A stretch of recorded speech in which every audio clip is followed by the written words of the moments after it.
Greetings, one and all, wherever you are in the universe, and welcome to the latest episode of an Espresso Shot of Confidence, the podcast that explores confidence from many different angles, challenges taboos and unhelpful narratives, and empowers you to be awesome, loudly and proudly. And today, we are going to dive into a key word in the title of this podcast, and that is confidence. In particular, today, we're going to learn exactly how to fly into the confidence zone. Right into the confidence zone. I couldn't help myself. At all with that. But anyway, confidence. There's a lot of misconceptions around what confidence is. And one of those misconceptions is you will be able to do something when you are confident. And yes, confidence certainly helps you to get started. But when you're trying a new skill, when you are dancing outside of your comfort zone, when you're doing something for the first time, you're facing change. And change offers uncertainty. And when there's uncertainty, there's chaos. And that's when our ego can start taking over and start questioning, what if everything goes wrong? What if it's a disaster? You're no good at that. You can't do this. Why are you even thinking you should be doing this? And you end up in this whole feedback loop, which can really, really, really create a lot of pressure and make you feel like, I can't do this. And then when you're in that zone, it's very common then to not do things or start telling everybody that you can't do stuff. That, no, that's not for me. I can't do that. I can't sing. I can't dance. I can't do videos. I can't do public speaking. Nah, I can't work there. I don't have the skill set. And you get stuck in this feedback loop. And like Henry Ford said, whether you think you can or you can't, either way, you're right. From that, if you believe that you can't do something, then it is very difficult to develop confidence.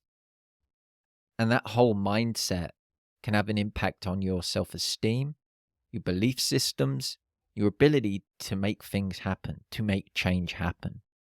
So before we dive into this, just want to share this Stoic quote from Marcus Aurelius. That your mind will take the shape of what you frequently hold in your thought, for the human spirit is colored by such impressions. And I know for me personally, over the years, I've said that I can't do things, that I don't believe I have the skill set to do things, or that in the past, I've had negative experiences doing things, and that has made me think, well, I can never do it. Nah, I'm incompetent. I don't have that skill. That's not for me. That's for somebody more confident than me. But I let that negative viewpoint, those negative ideals, influence my future. These echoes from the past, those times when people laughed at me when I was doing public speaking, those times when somebody said to me, oh, Ashley, you'll never be able to travel the world. Those times when I was told, no, you're no good. You're no good at English. You're no good at maths. You can't do that. And the fact of the matter is, in a lot of cases, a lot of these sentences, a lot of these phrases were throwaway statements made by people that were totally unaware of the impact that that may have. Now, I chose to take that. I chose to believe that that was true.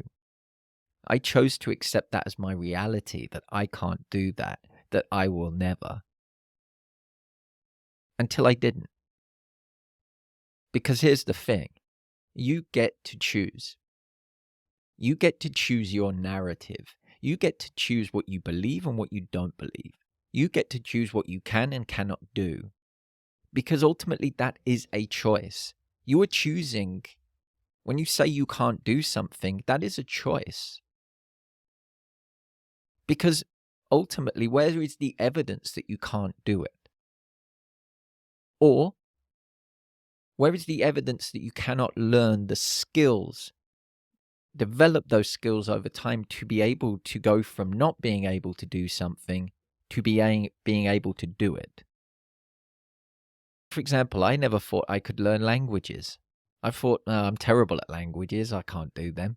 Why? Why did I believe that? Because I had rudimentary French classes at school and I didn't buy into it because I lived in a little village in the middle of England where I never got to practice it and I didn't see the utility of the language. I thought it was pointless. I would rather be playing PE.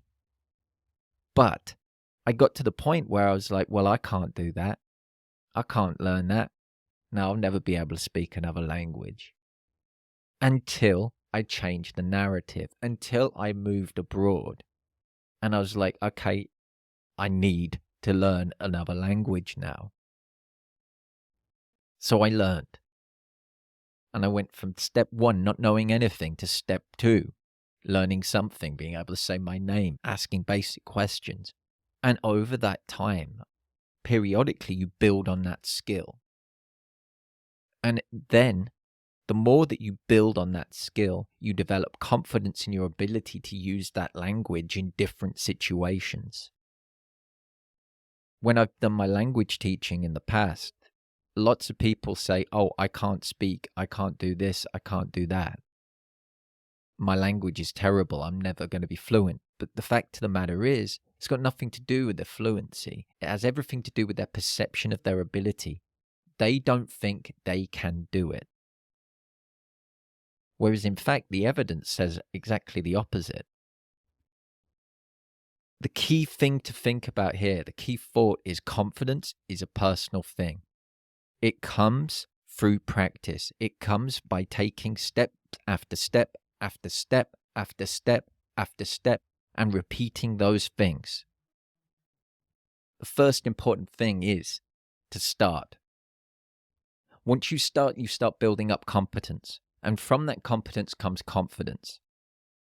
And then you repeat and you repeat and you repeat and you repeat, because you will always reach plateaus. You will always reach blocks. You will always reach moments where you don't have that skill. You need more skill. You need to develop more skill to get to the next level.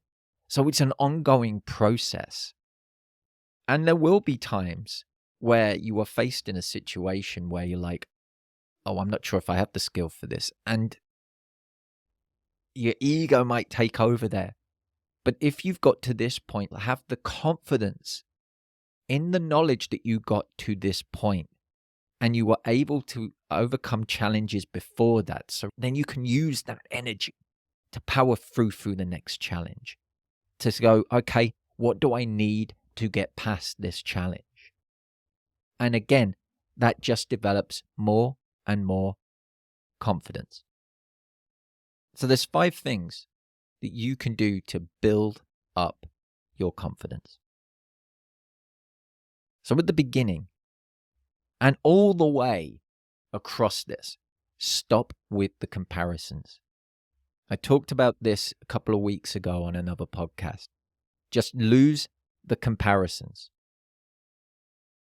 Don't compare yourself at the start of your journey to somebody that's already way ahead of you in their journey, that has already put in the reps, that has already developed massive amounts of skill and competence in an area. Yes, use them as a role model, but don't think recording your first video, doing your first public speaking gig, posting your first piece of content on social media, you're going to get the same success as them, because you won't. Because they have harnessed and they have learnt the skills. They have put in the hard yards. You haven't yet. And each activity that you do from that moment you do that first one brings you closer to developing those skills, mindset, and results that will help you move in the direction that you need to move in, not what they need to do. That's irrelevant. You're moving in the direction that you want to move. So each action you take moves you closer to wherever you're aiming to be. Which links me to the second thing. Have clear goals in mind when you get started. Don't just go, yeah, I want to learn a language. That's wishy-washy nonsense. That's not concrete. What language do you want to learn? And then know what steps you're going to need to take to get to that point. Because you're going to go, okay, yeah, I downloaded Duolingo. Brilliant. Okay, that's one step. What are you going to do about it? Yeah, I'm going to put in 50 hours a day. No, you're not. You ain't got 50 hours a day. Be realistic here. How much time have you got to commit to that particular goal, to that particular action to make it happen? And constantly check in. So say, for example, you're planning to do videos. Okay, what do you want to achieve by doing videos? Now, if you're saying, okay, I'm going to post one video, I'm going to go viral and get loads and loads and loads of clients, that's not really possible because nobody knows you. Nobody knows the value you have to offer. And if you're able to get massive results just off one video, okay, great. But the chances of that happening are really, really small. Because it takes time to build up an audience that is engaged and knows and trusts you. It might take 10 videos. It might take 5. It might take 20. It might take 100 to get to that point. The thing is, along the way, you'll be learning what works for you. You'll be learning the style of delivery that works for you, the messaging that works for you, how you are on camera, the best time to do the camera action, the best time to post. You're going to be learning all of this stuff, and along the way, that's going to build up your confidence. So ultimately, that first video is your first step. So set a realistic goal about that you want to get 10 people commenting. That's realistic. Or you just want to post it. Post first video on social media platforms and get 10 comments or 10 likes. That's a realistic goal, and that's something that you can move towards. And the more that you do that, the more confidence you get. And remember to celebrate your wins as you go. That first step is huge. It takes so much energy, so much effort. Taking that step into the unknown. It's just so uncertain. So take those steps. Take those steps, move forwards, and celebrate the fact that you have taken those steps. Believe me, it just builds up that confidence. It really does. It really does. I was thinking the other day, I was giving myself a little bit of a hard time about the fact that I don't feel like I was making that much progress with my Spanish.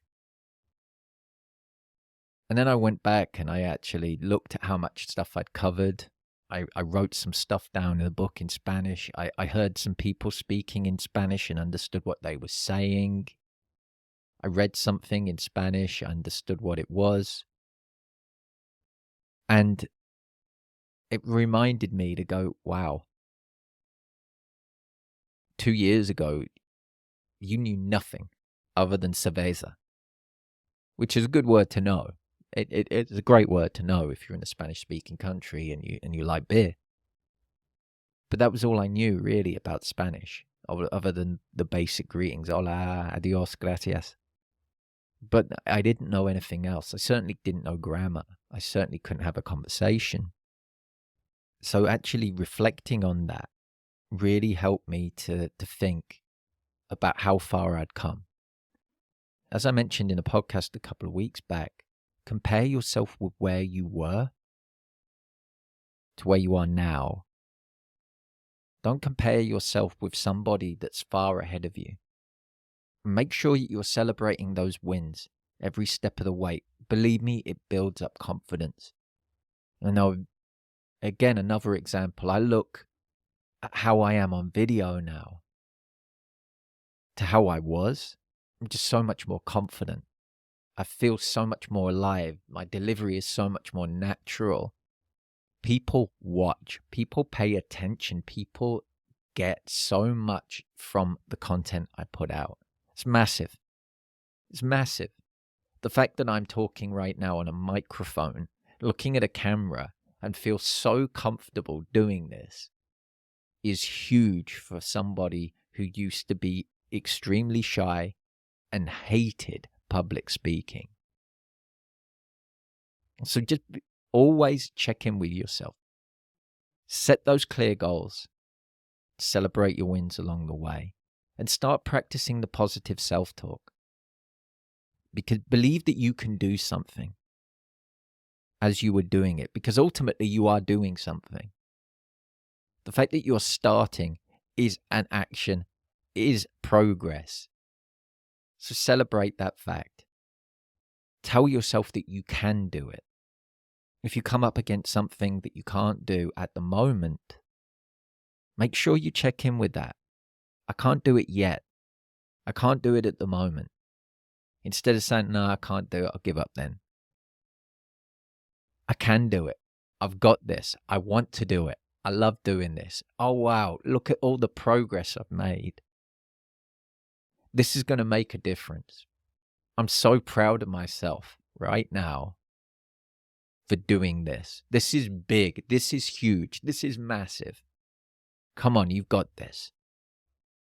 And just as I was talking there, thinking about those examples of positive self-talk, my energy levels just came up. I felt lighter in my body. I felt a smile come across my mouth. I can feel it there right now.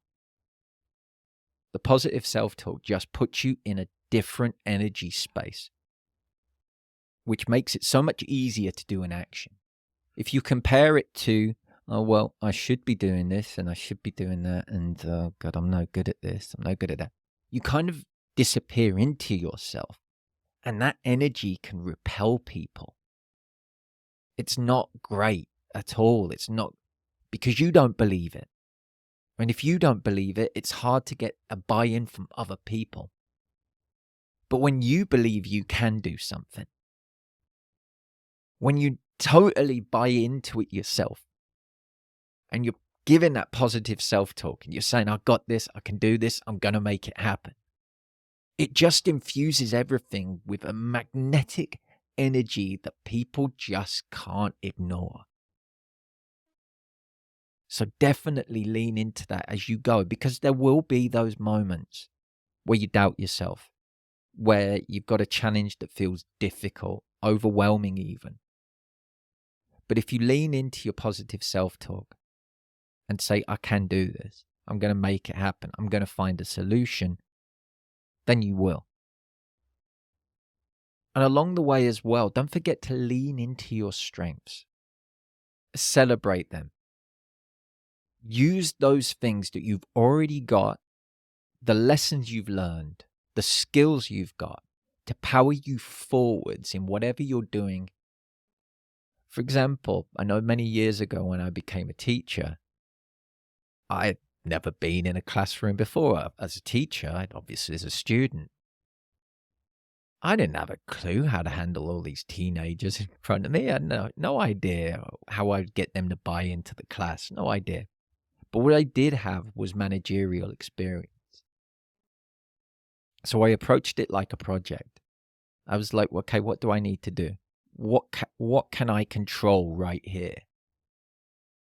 What skills have I got right now that I can use to make this class a success? And that's how I got things moving to start with. And I wasn't very confident in front of the class at all, but I was like, I'm a confident manager, so I'm going to treat this like a project. And over time, that really, really, really helped me massively, because things went wrong. I'd planned classes and they didn't go well. The students didn't buy in. They didn't get it. They were in a bad mood. There was something going on. They rocked up late, whatever. Leaning into my strengths enabled me to be able to adapt to these different situations and change things up and manage whatever problems presented themselves when they presented themselves. And being in a classroom situation, being in a leadership situation, being in a public speaking situation, delivering online courses, online programs, workshop, masterclasses, there will be problems. There will be times when things go wrong. So having that confidence and belief in my awareness to adapt, that was massive and really helped me to develop as a teacher. So think about that when you're approaching a new skill, a new area that you're thinking, oh God, this is way beyond me, way outside my comfort zone. What skills do you have now at your disposal that you can utilize to make progress in whatever it is you're doing? Really lean into them. They will help you. You will find so many new ways that you can utilize those skills when you open your mind to them. And the last thing I recommend to build up your confidence is keep on dancing outside of that comfort zone. That's where the magic happens. Dancing outside the comfort zone. Yes, that's exactly where the magic happens. In neurolinguistic programming, there's a belief that chaos is the best learning environment. And when you're outside of your comfort zone, you're in chaos because there's so much uncertainty. What's going to happen next? Will the world explode if I post a video? Wow, what will people think? How am I going to end up? Who am I? What's going on? And you can feel so uncertain and so uncomfortable. But you're growing in that moment. Every time you take a step outside of it, you are growing, you're building resilience, you're building up new skill sets, adaptability, you are evolving as a person. And life continually presents opportunities to do that, continually presents opportunities. This is not a young person's thing, this isn't any person's thing. You can always learn, you can always change, you can always adapt. It is never too late to change things, to start a new career, to find love, to move abroad, to conquer a fear. It's never too late. And if you've been constantly dancing outside of your comfort zone, you will have skills there that will power you through no matter how big that challenge is. Because you'll know that you can do it, you'll know you have the resilience, and you'll know that you've done it before. So why won't you be able to do it again? You faced that challenge, you did that thing that felt overwhelming, you turned that can't into a can before. Why not again? And on that note, I think it's time for today's espresso shot of confidence. Which is, and I'm just going to repeat what I said earlier, believe that you can turn those can'ts into cans and watch your confidence grow. And then repeat, repeat, repeat, repeat, repeat. And you'll be amazed at what you can accomplish. That's making me smile just thinking about it. Because we spend so long in our lives thinking that we can't do things and limiting ourselves, minimizing our impact. All because of a belief, a thought. Beliefs and thoughts can be changed. So what are you going to change? So I'll leave you with that as we ride off into the sunset. Don't forget to subscribe wherever you're listening or watching this to get notifications of when the next episodes drop. And as always, right now, have an awesome day wherever you are in the universe. And don't forget to be awesome.